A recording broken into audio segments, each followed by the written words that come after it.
હાલો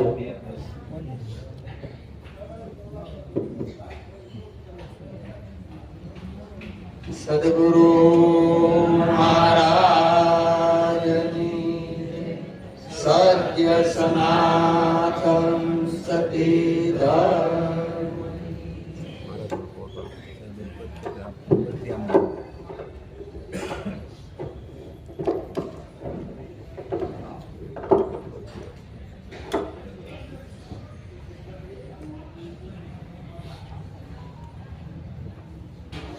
આજનું ભજન બોડા નિવાસી ભગવાનભાઈ તથા અંસાબેન અને માવજીભાઈ, ભગવાનભાઈ તો નિર્વાણભાઈ, માવજીભાઈ તથા અંસાબેન તરફથી આજનું ભજન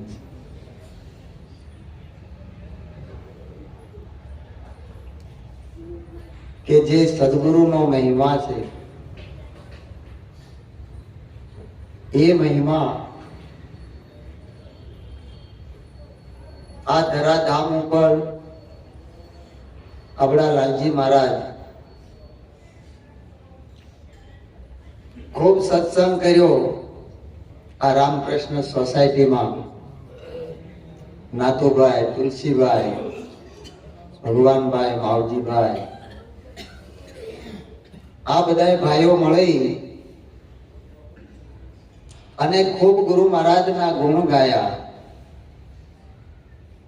કે જેની ગુરુ ભક્તિ અને ગુરુ પ્રત્યેનો પ્રેમ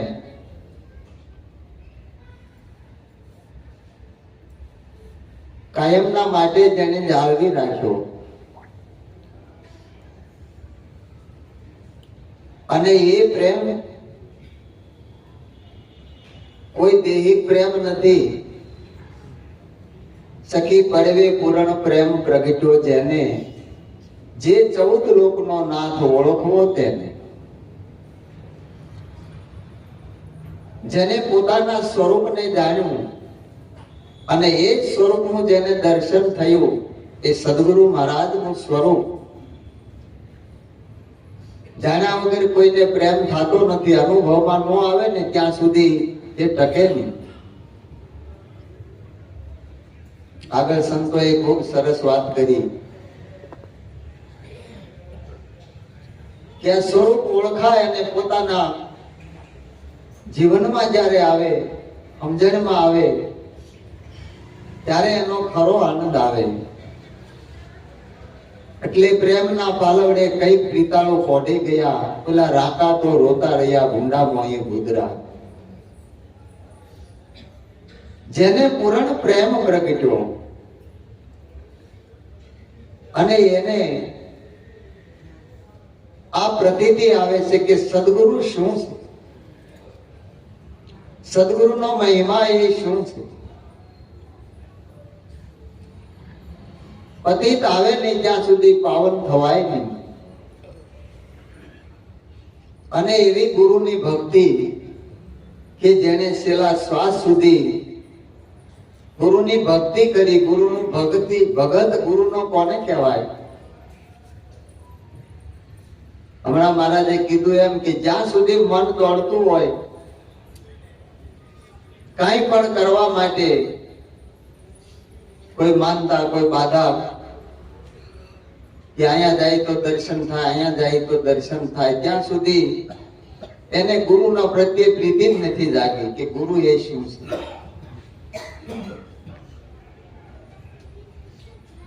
કારણ કે જે વ્યાપક છે, અખિલ જગત ગુરુમાં રહે, ગુરુ રહે નિર્ધાર. સમગ્ર કાય એમાં સમાયેલું છે, એનાથી ન્યારું નથી. એટલે એ એવો પ્રેમ અને એવા પ્રેમી મળે ને ત્યારે આ ભક્તિની દ્રઢતા આવે. એટલે લાલજી મહારાજ કહેતા કે પ્રેમી ઢૂંઢન મેં ચલા, પ્રેમી મિલા નહીં કોઈ, પ્રેમી से जब प्रेमी मिले तब गुरु भक्ति દ્રઢ હોય. જ્યારે આપણા જેવો જ આપણને મળે ને ત્યારે એની દ્રઢતા આવે કે આ ભક્તિ શું છે કે જે ગુરુ મહારાજના શરણે જવાથી મળે છે. અપરાભક્તિ તો આખું જગત કરે છે, નવધામાં નિવેડો નથી, પણ પરાભક્તિ છે, સદગુરુ મહારાજ એનું દાન આપે છે.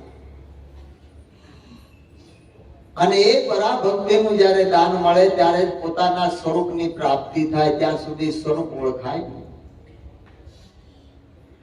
કોઈ પણ ક્રિયા, કર્મ, વ્રત, જપ, તીરથ એ કરવાથી સ્વરૂપની પ્રાપ્તિ નથી થતી, પણ સ્વરૂપની પ્રાપ્તિ તો સદગુરુ એવા જ્યારે તત્વદર્શી બ્રહ્મનિષ્ઠ કોઈ મળે, બ્રહ્મશ્રોત્રી, ત્યારે આપણને આપણા સ્વરૂપનું જ્ઞાન કરાવે કે આ બધાની અંદર કોણ છે, કોણ વસી રહ્યો છે. આ દેવળમાં બોલે એ કોણ છે, તો બહાર બોલે એ કોણ છે. આ દુનિયા બહાર ખોળે છે, ચારે બાજુ ગોતે છે કે આ બોલે છે એ કોણ છે. ભગવાનભાઈ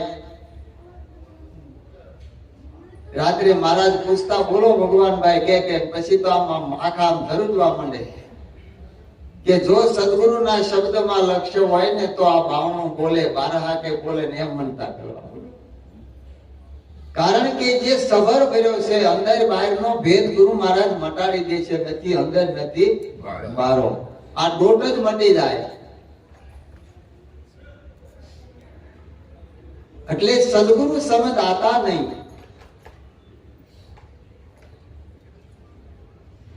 એના જેવો દાતાર કોઈ નહીં. સબ જગ માંગન હાર, સપ્તદીપ और नव खंडમાં સદગુરુ ભવજળ ઉતારે પાર. સદગુરુ મહારાજ છે આ ભવજળ માંથી પાર ઉતારે. એટલે સંતો કે દયા કરી દેખાડી દીધા જેને ત્રણ લોકના તળિયા. જુગતી પૂર્વક જોતા જોતા મગલક મોતી મળ્યા. સંતો હાચું કહેશે આ તો અમે કેવા કર્મના ભળ્યા કે અમને આવા હાચા સદગુરુ મળ્યા. સદગુરુ હાચા મળી ગયા. ત્રણેય લોકમાં જેની સાહેબી છે અને એ સ્વરૂપ આપણને ઓળખાવી દીધું. એટલે સંતો કે નહીં છોડું ગુરુજીનું નામ. બાકી બધું છોડાયું, કાંઈ રવા દીધું, કાંઈ રવા ન દે અને ક્યાંય ના ન રવા દે એને સદગુરુ કહેવાય. પોતાની પાસે કાંઈ ન રહે અને ક્યાંય ના ન રવા દે એને સદગુરુ કહેવાય. એના જેવો બનાવ્યું. હમણાં મહારાજે કીધું ને કે હરિગુરુ અને સંતના સ્વરૂપે એને પ્રગટ કરી દીધું. હે એવી નદીઓ એ સમુદ્રનો સંગ કર્યો. એવી નદીઓ એ સમુદ્રનો સંગ કર્યો. એવી નદીઓ સમુદ્ર બની જાય એવા ગુરુ ગોતી લેજો. એવી નદીઓ સમુદ્ર બની જાય એવા ગુરુ ગોતી લેજો.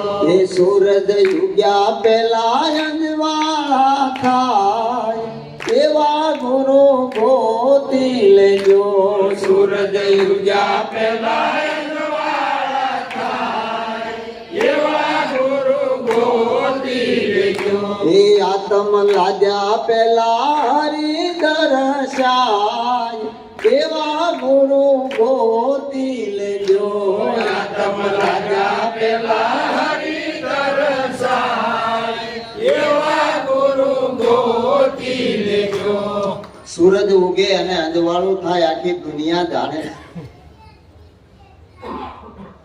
પણ ઊંઘ્યા પહેલા જ્યારે અંજવાળું થાય એ કયો સૂરજ છે? ભગવાન અર્જુનને જ્ઞાન આપે ત્યારે કહે છે કે હે અર્જુન, કરોડો સૂર્યનો ઉદય થાય તો મને પ્રકાશ આપી શકતા નથી. હું સ્વયં પ્રકાશિત છું. સાદા સૂરજને હું અજવાળું આપું એ મને ન આપું. આ સ્વરૂપનું જ્ઞાન આપ્યું ને ત્યારે ભગવાને અર્જુનને વાત સમજાવી. એ જ આપણા ગુરુ મહારાજે ગીતાની સાક્ષીએ કે આ વાત આમાં છે, આ તમને નક્કી થાય છે કે આ બરાબર છે. આપણને પ્રત્યક્ષ પ્રમાણ સાથે નક્કી કરાયું છે કે આત્મા સ્વયં પ્રકાશિત છે. એટલે અર્જુન મહારાજ કે સદગુરુ સૂરજ જે દેશ ઉગે અંધારા જાય આગે. અર્જુન આંખે સર્વે સુજે રસ્તા સીધા. મને બધું ભણાવા, સૂરજ ઉગે પાઘડી વાહે ને અંજવાળું થાય એટલે મને બધું મોહુદનું થાય ને મને બધી વસ્તુ ધરવા, અંધારામાં એકેય નો ધરતી, આખી રાત પાપા મારી તોય નો મળે. એમ સદગુરુના નામનો સૂરજ ઉગી જાય ને તો કોઈ વસ્તુ એનાથી અજાણ રહેતી, બધી વસ્તુ મને એને ભણાવવા માંડે. એને ગુરુ દ્રષ્ટિ કહેવાય. એટલે સદગુરુનો મહિમા ખૂબ ગાયો છે આપણા શાસ્ત્રોમાં, વેદોમાં, પુરાણોમાં, ઉપનિષદોમાં. એટલે નિરાજ મહારાજ કહે છે કે આ મહિમા એવો છે કે મહર્ષિ નારદ મન ગોવિંદનું એના શિર પર 84 આવી ઢીમર ગુરુએ શાન બતાવી અને પલમાં 84 મિટાવી. ગુરુજી કો મહિમા કયો ન જાય. આ મહિમા લખ્યો છે કે મહર્ષિ નારદ જેવાને માથે આવું સંકટ આવ્યું એટલે એને પણ સદગુરુએ 84 છોડાવી. એ 84 કેવી રીતે છૂટે? એના માટે તો આ દુનિયા મધે છે. એટલે કબીર સાહેબ કહે છે, એક જાય મક્કા મદીના, એક જાય કાશી, પણ બેયના ગળામાં લગ 84 ની ફાંસી. એક રે એકાદશી ને એક રે રોજા, બેમાંથી કોઈ તન મન મેં નહીં ખોજા. કહે કબીર સુનો નર ભેદુ, આ 5 તત્વના ખલકામાં બોલે, આ મુસલમાન છે કે હિન્દુ? આ કોણ છે? આ બોલે એની કઈ જાતિ છે? દુનિયા બહાર ખોળે, ડોક્ટરો અંદર સર્જરી કરે ત્યારે અંદર ખોળે, પણ હજી કોઈને બોલનારો જડતો. એટલે કીધું કે નારદ ગુરુ વ્યાસ તણા કહીએ, ઢીમર ગુરુ નારદ ના લઈએ, એવું જાણીને ગુરુ શરણે રહીએ. ઠરવાનું ઠામ ગુરુ સાસુ, બીજું સર્વે કરવાનું કાચું. નારદ મુનિ વ્યાસ મુનિના ગુરુ હતા. વ્યાસ મુનિ જેને 4 વેદની રચના કરી, એ 4 વેદ લખતા હતા ત્યારે નારદ મુનિએ કીધું, હે વ્યાસજી હજી લખો, ખૂબ લખો, આયુષ ઘટે તો હું આપું, પણ હજી લખો, લખીએ પાર આવ્યો અને વાંચવાથી પાર આવ્યો નથી. એટલે સંતો કે લખ્યું તે બહુ લખ્યું, ગુરુગમ ગીતામાં નહીં, વેદ પુરાણ ને શાસ્ત્રો લખ્યા પણ ગુરુગમ અળગી રહી. જ્યાં સુધી ગુરુની ગમ ન મળે ત્યાં સુધી ભાન થાય નહીં. એટલે નારદ મુનિએ એને ગુરુ ગમ આપી છે. એટલે વેદોનો સાર સમજાય. જેમ આપણને ગુરુ મહારાજે એ ગમ આપી કે નામ જાણ્યું, એ 4 વેદ ભણ્યો, એનો ભેદ જાણ્યો, એ ખરો તરત.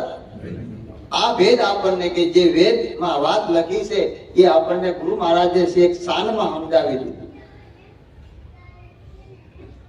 હવે નારદ મુનિ દેવલોકમાં ફરનારા, ભગવાનને હારે બેહનારા, એને ભગવાન કહે છે, હે નારદજી તમે નુગરા છો, તમારા માથે ગુરુ નથી, તમારે ગુરુ ધારણ કરવા પડે.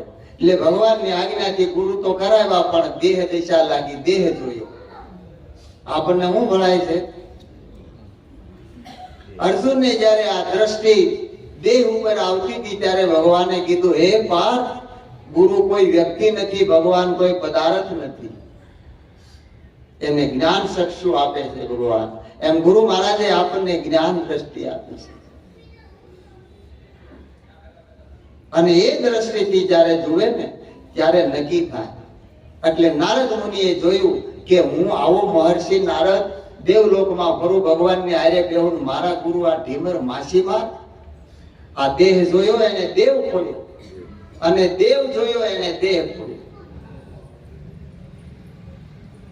બે વસ્તુ બને ને, કાં તો કલ આખાર્યો, કાં તો ઘાણી કઢાય અધકસરા, તો કુલર ભૈયા દોનો બાત છે જાય, એનું કાંઈ ન થાય. થાય ખરું? એટલે સંતો આવો અનુભવ આપણને કહે છે કે સદગુરુના શબ્દની અંદર બરોબર લક્ષ્ય લે. દરેક સંતો વાત કરે છે એમાં આપણું લક્ષ્ય રાખે. લક્ષ્ય હશે તો આપણને જરૂર અભ્યાસ થાય, જરૂર એનો અનુભવ થાય, નકર લક્ષ્ય વગર થાય નહીં. વાચારનું જ્ઞાન તો આખી દુનિયા કરે છે, પણ જીભને ટેરવે રમે છે, સમજણમાં. એટલે ગુરુ ગમ આપે છે ગુરુ મહારાજ. બધું આવે જીવનમાં, બધી આવડત આવે, વાત કરતા બધું આવડે, પણ સમજણ આવતી. જો સમજણ આવી જાય તો કામ પતી જાય. એટલે 84 આવી ભગવાન કહે છે કે હે નારદ, પાપી અમને 50 મળજો, નુગરો ન મળજો. એક એ નુગરાના શિર ઉપર લખ્યા 84 ના લેખ. સદગુરુના ગુણ ન ગવાય તો કોઈ દોષ નથી, પણ સદગુરુના અવગુણ ગવાય નહીં અને સંભળાય પણ નહીં. આવું આપણા શાસ્ત્રો, આપણા સંતો. નકર એની કોઈ કાળે એ જે કાંઈ વાતો ખાલી જીભના કેરવે હોય એની સમજણમાં આવે નહીં. એટલે કવિ કાપ કે આ બધા બુદ્ધિના બાસકા લમણે રહે ઉકાળો, છેવટમાં સોની તણો સરવાળો. આ જીવડો જયારે ગુને પડે ને ત્યારે સીધો 84 માં જાય. એ છૂટી ન આપે. હવે એને 84 મટાડવા માટે ભગવાન મોકલે છે કે હવે તમારા ગુરુ સિવાય માટે નહીં. ગુરુની પાસે જઈને કીધું કે મહારાજ, મારે માથે 84 મટાડો. કે ભાઈ હું કઈ જાણતો નથી. ભગવાનને કે કેવી 84 ચિતરાવી લાવ્યા. એક વિલાપના 4 ખાના બતાવ્યા. આમાંથી આમાં જવાય, આમાંથી આમાં. ભગવાન એના ગુરુ કહે છે કે આમાંથી આમ ગોઠીમડા ખાઈને નીકળી જા, એટલે તારા માથે 84 નહીં. એમ કાઢા ને પગે લાગ્યો, માથે હાથ મૂક્યો, એમ કીધું કે જા તારા માથે 84. હાથ મૂક્યો વહી જાય.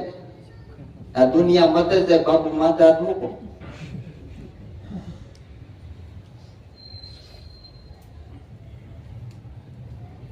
કે છોકરા ડાયા થઈ જાય. કોઈ કે તું ખાવા, બાપુ ઘીરે 3-4 ગાંડા રખડતા અને કેટલાય પાટા બાંધીને ફરતા. જ્ઞાનનો હાથ મૂકીને હાથા કરી. આ અંધશ્રદ્ધામાંથી સદગુરુ છે ને બારા કાઢે છે. જેવો રોગ થાય એવા ડોક્ટર જોઈ, એવી દવા જોઈ અને દુઆ મળે. દવા ને દુઆ 2 વસ્તુ કામ કરે, બાકી કોઈ ચમત્કાર હોતો નથી. એટલે નારદ મુનિ ભગવાનને કહે છે કે હાથ મૂકીને કીધું કે ગઈ. એટલે કે ભગવાનને કે વહી ગઈ. તો કે તારા ગુરુએ કીધું એટલે વહી ગઈ. કેવી રીતે જાય? कबीर साहब कैसे एक अचंबा ऐसा देखा, कुएं में लगी आग, कादव कीचड़ जल गया, मसीहा हो गई साहब, जरा तुम देखो लोगो नाव में नदिया डूबी. આવો અસંભો જોયો એક કે કુવામાં લાગી આગ. પાણી ભરેલો પેટ્રોલ નો હોય તો લાગે, પાણી કેવી રીતે લાગે? પુના મહારાજ કહે છે ને ઘણી વાર કે ભાઈ અંતસ્કરણ કોને કહેવાય? કે મન, બુદ્ધિ અને ચિત્ત ને અહંકાર. આ કુવો છે અંતસ્કરણ રૂપી. આમાં આગ લાગી. કઈ આગ લગાડી? ગુરુ મહારાજે કે જે જ્ઞાન યજ્ઞ જયારે કર્યો ને, સદગુરુના શરણે ગયા અને જ્ઞાન યજ્ઞ યોજ્યો તો. આ માનવ બલિ યજ્ઞ હતો. જેમ યજ્ઞમાં બીડું હોમી દેવામાં આવે ને, એમ આપણે બધું હોમી દીધું. જ્ઞાન અગ્નિ સર્વે કર્મ ભસ્માન. જ્ઞાન અગ્નિ છે એ એવો છે કે ગમે એવું કર્મ હોય, જેસલ બારવટીયો એક ફળમાં પીર થયો, એનું કર્મ ક્યાં ગયું? રે ખરું. એટલે કીધું સદગુરુ કઈ ન રવા દે અને ક્યાંય ના ન રવા દે, અને સદગુરુ કહેવાય. ઠરવાનું બતાવે એ સદગુરુ, બધું કરવાનું બતાવે એ તો ગુરુ. ખૂબ ફરે છે જગતમાં. એનાથી આ જીવનું કલ્યાણ થાય. એટલે અંતસ્કરણ રૂપી આ કુવો, મન, બુદ્ધિ, ચિત્ત ને અહંકાર. હવે આ ક્યાં રહ્યું? આપણે ક્યારે વિચાર કર્યો કે 4 દેહ કીધા? સ્થૂળ, સૂક્ષ્મ, કારણ અને મહાકારણ. નિરાજ મહારાજ શું કહે છે કે સ્થૂળ, સૂક્ષ્મ ને કારણ કહીએ, મહાકારણ ને મેલી. કેવળ પદ કોઈ એક જાણે, આ વિશ્વ નામની વેલી. આ બધું બાદ થઈ ગયો. દેહ જ ન રહ્યો તો અંતસ્કરણ રહે કેમ? કાદવ કીચડ જલ ગયા. આમાં કુળ કપટ હતા ને એ બધા જ્ઞાન અગ્નિ ની અંદર બધું ભસ્મ થઈ ગયું, કાંઈ ન રહ્યું. આટલા બધા કર્મો કરેલા, માથાના વાળ પકડીને જેસલ કે આટલા કર્યા, તોય પલમાં પીર બનાવી દીધું. પણ જ્ઞાન અગ્નિ એવો છે, એમાં કાંઈ ન બચે. મસીહા હો ગઈ સાપ. માછીમાર ગુરુ હતા. કારણ કે સદગુરુ હોય એ માછીમાર. માછીમાર એટલે મીન નામ માછલી થાય. વાસના રૂપી જે માછલી હતી ને એ સાફ થઈ ગઈ. આ અગ્નિ ની અંદર રહે નહીં. કારણ કે જ્યાં રંગ રૂપ ને આકાર નથી, એમાં કોઈ મોહ રહેતો નથી. મોહનો ક્ષય થઈ ગયો એટલે બેઠા ત્યાં એનો મોક્ષ થઈ ગયો, કાંઈ રહ્યું નહીં.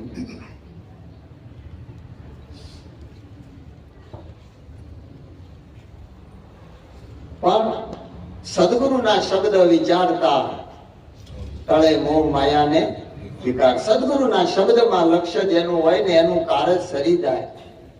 બાકી ગમે એટલા શબ્દ જોઈએ તો ઢગલે ઢગલા ભર્યા છે, કોઈ પોથા થોથાનો પાર નથી. એટલું લખેલું છે, કેટલું વાંચવું, કેટલું લખવું, કેટલું સાંભળવું. પણ એક જ શબ્દ ગુરુ મહારાજનો છે કે જે ગુરુ મહારાજે એક શબ્દની શાન કરી, શાનમાં બધું બતાવી દીધું, કાંઈ ન રહ્યું.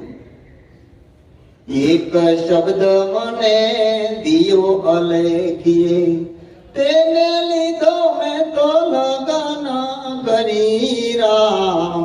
દાસ દયાનંદ બ્રહ્માનંદ શરણે, પીધો પ્યાલો મેં તો લગન કરી રામ. મેં અલખિયા પીર પૂરબના, સતની જોડી મારા કાંધે ધરી રે, કાંધે ધરી રે એવી શિરે ધરી. પીધો પ્યાલો મેં તો લગન કરી, મેં અલેખિયા પીર પૂરબના. જે પોતે હતો ને એ પ્રગટ કરી દીધો કે દાસ દયાનંદ બ્રહ્માનંદ શરણે. હવે 84 માં નો આવું ફરી અખાન 84 રહે. એક જ શબ્દની અંદર કે બધો સાર બતાવી દીધો. એ કયો શબ્દ હતો કે નિશબ્દની સોટમાં સમજે વિરલા જાણ. નિજ શબ્દ, નિજ એટલે પોતે. એ શબ્દની અંદર, કારણ કે શબ્દ થકી આપણને આધાર શેનો હતો? આ નામ હતું એને આધાર. શબ્દમાં રહી આપણને ઓળખાયો, પણ પાછો નિરાધારે હોત બતાવ્યો. કીધું આ શબ્દાતીત છે, અક્ષરાતીત છે. આધારે અને નિરાધારે નક્કી કરાયો. આધારે તો આખી દુનિયામાં છે, પણ આધાર નિરાધાર નહીં, નિરાકાર આધાર. કોઈ આધાર નથી. પણ એ શબ્દમાં હોય તો બીજા શબ્દને આપણે ખોળવા જાવું ને તો બધું બગડી જાય. પહેલાના જમાનામાં જે કાંઈ મોટું ગામ હોય, શહેર જેવું, કે જ્યાં બધું વસ્તુ મળે ને આજુબાજુના નાના ગામડા વાળા ટાણા કરવા આવે, એ વખતે રેલવાઈ હતી. એવા ગામ હોય મોટા શહેર જેવા, એને જંકશન આપે. એટલે ત્યાં બહારથી અમદાવાદ, મુંબઈ જેવા શહેરમાંથી પાર્સલો આવે બધા. ત્યારે કુરિયરો નહોતા, રેલવેમાં એક પાર્સલ આવતું. એટલે એના જે કર્મચારીઓ હતા 4-5 જણા એવા કાયમ પાર્સલ જોવે અને અમુક ખોલીને જોઈ દે અને પાછું હાંધી દે. એમાં કાંઈ કોઈ ફળ ફળાદી આવે તો ખાઈ જાય, કોઈની મીઠાઈ આવે તો ખાઈ જાય, આવું કાયમ કરે. અને ઓલા લેવા આવે તો કે ભાઈ તમારું પાર્સલ નથી આવ્યું. એના કાંઈ પુરાવા થતા નહીં. આ ઓનલાઈન નથી, નકર એમ થાય ફોનમાં મેસેજ આવ્યો, આવું કાંઈ હતું. એમાં એક દિવસ બાજુના ગામમાંથી એક ધીરો ઢોલી કરીને આવ્યો, ગામમાં ઢોલો ગાળતો. એટલે આવીને કીધું કે સાહેબ મારું પાર્સલ આવ્યું છે. કે હું આવ્યું છે? કે મારો ભાઈ છે ને એ મુંબઈ છે, ત્યાં શું કરે છે કે ત્યાં ઢોલો ગાળવાનો. ચિઠ્ઠી બતાવી, મને કાગળ આવ્યો છે, પાર્સલ મોકલું, લઈ આવજે. એટલે હું લેવા આવ્યો છું. કે પાર્સલમાં હું હતું કે જે લગ્નમાં ઢોલો ગાળવા જાય એટલે બધું બધું કઈ આપ્યું હોય ને એ બધું મોકલ્યું છે. ઓલા આપતી ગયા. પછી બધા વાતો કરો, અડધા પોણિયા હતા, એક બે ડાયના ડાગાય હતા. હવે ખાઈ ગયા શું કરું? મીઠા કોગળા કરવા, મીઠા ઓળિયા ઉતા, પણ કોઠામાં ઉતરી ગયું. કોઠામાં બારું જાય ખરું, ગમે એમ કરે. કોઠી મીઠું કડવું હોય ને તો કોકદી મોસમે મીઠું થાય, પણ કણરાની કડવાય એ તો કોઈ દી નો જાય. કણમાં એ ધાતી છે. પણ વસ્તુ જેને સદગુરુના શબ્દમાં જેને પ્રીતિ લાગી અને જેને ઉતરી ગઈ, એટલે ગંગા સતી કહે છે કે સદગુરુ શબ્દના થાવ અધિકારી પાનબાઈ મેલી જો અંતરના અભિમાન. માન મેલી આવો મેદાનમાં, સમજો સદગુરુની શાન. જો આ શાન સમજાય જાય ને તો આ વ્રતિ બધી એક ગુરુ મહારાજના નામમાં લય થઈ જાય, એટલે પોતાના સ્વરૂપમાં. પછી એને ક્યાંય ભમવું પડતું નથી. અને એને નવે ખંડમાં અંજવાળા થઈ જાય અને ઉદાસ થઈ જાય પછી અંધારું રહે ને અંધારું એ જ અજ્ઞાન. આપણને બીક શેની હતી? આ 84 ની જન્મ મરણની આ બધું ભોગવવાની આ બધી બીક શેમાં હતી? આ અજ્ઞાન રૂપી અંધારું હતું એનું. પણ ગુરુ મહારાજે જ્ઞાન સ્વરૂપ આપણને જે સૂર્યનો ઉદય કર્યો તો એ અંજવાળું થતા પોતાનું સ્વરૂપ દેખાણું પછી કાંઈ ન રહ્યું. એટલે કીધું વાણું વાતા વાલમજીનું સ્વરૂપ દર્શાણું. એટલે આવો જે સત્સંગ છે એનો મહિમા છે, આ ગુરુનો મહિમા છે. અને આ ગુરુનો મહિમા આપણા સુધી આવ્યો છે. એ મહિમા આપણે દરેકને ગાવાનો હોય છે કે ગુરુ મહારાજનો મહિમા અગમ અને અપાર છે. પણ એ મહિમા જ્યારે સત્સંગ થાય ને ત્યારે ગવાય, ત્યાં સુધી ગવાય. સૂરજ યુગ્યો સોહામણો રે, સૂરજ યુગ્યો સોહામણો રે, એના આંગણીએ આનંદ થાય સત્સંગ એને કહીએ. જેના આંગણીએ આનંદ થાય સત્સંગ એને કહીએ. હે ભમરી કેરી જુઓ ભાવના રે, ભમરી કેરી જુઓ ભાવના રે, ઓલું કીટા ભમર બની જાય સત્સંગ એને કહીએ. ઓલું પીઠા ભમર બની જાય સત્સંગ એને કહીએ. હે પારસ કે રાજુઓ પાર ક્યારે, પારસ કે રાજુઓ પાર ક્યારે, હે ઓલું લોઢું કંચન બની જાય સત્સંગ એને કહીએ. ઓલું લોઢું કંચન બની જાય સત્સંગ એને કહીએ. એ જેના આંગણીએ આનંદ થાય